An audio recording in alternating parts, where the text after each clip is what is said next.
presents Global Inequality, a new approach for the age of globalization, by Branko Milanovic, narrated by Joe Barrett.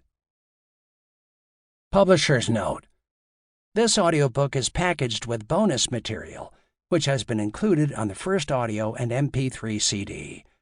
If you downloaded this audiobook in a digital format, please visit Tantor.com and type Global Inequality into the search box.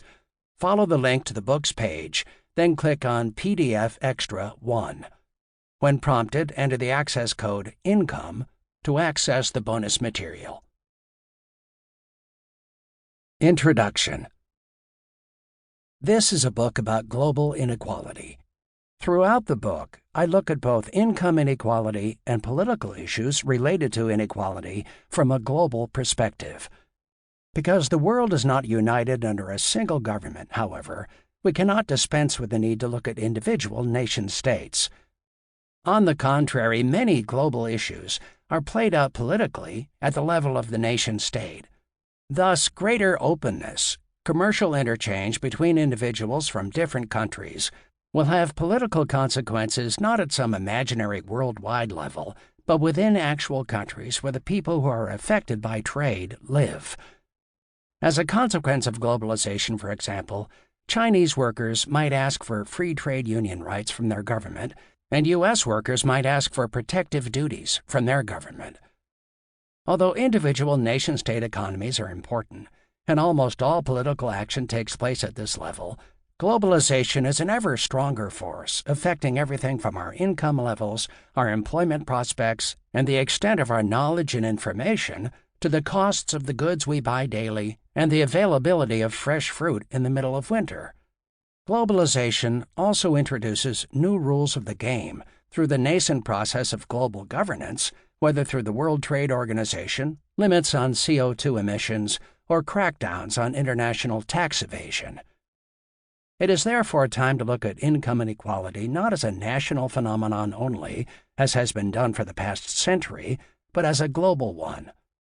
One reason to do so is simply out of curiosity, a trait much appreciated by Adam Smith, our abiding interest in how other people outside our own country live. But in addition to mere curiosity, information about the lives and incomes of others may also serve more pragmatic purposes. It may help us in evaluating what to buy or sell and where, in learning ways to do things better and more efficiently, in making decisions about where to migrate. Or we may use the knowledge acquired from how things are done elsewhere in the world to renegotiate our salary with the boss, to complain about too much cigarette smoke, or to ask the waiter for a doggy bag, a custom that is spread from one country to another.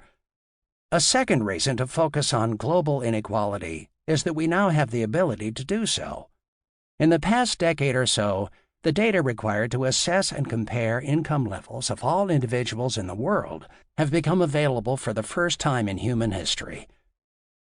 But the most important reason, as I believe the listener of this book will appreciate, is that a study of global inequality over the past 2 centuries, and especially during the past 25 years, allows us to see how the world has changed, often in fundamental ways. Shifts in global inequality reflect the economic, and frequently political, rise, stagnation, and decline of countries, changes in inequality levels within countries, and transitions from one social system or political regime to another. The rise of Western Europe and North America following the Industrial Revolution has left its imprint on global inequality, driving it up. More recently, the fast growth of several Asian countries has had an equally significant impact, pushing global inequality back down. And national inequality levels, whether increasing in England during the early industrial period or increasing in China and the United States during recent decades, have also had global implications.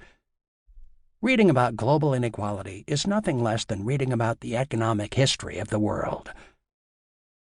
This book opens with the description and analysis of the most significant changes in income distributions that have occurred globally since 1988, using data from household surveys. The year 1988 is a convenient starting point because it coincides almost exactly with the fall of the Berlin Wall and reintegration of the then communist economies into the world economic system. This event was preceded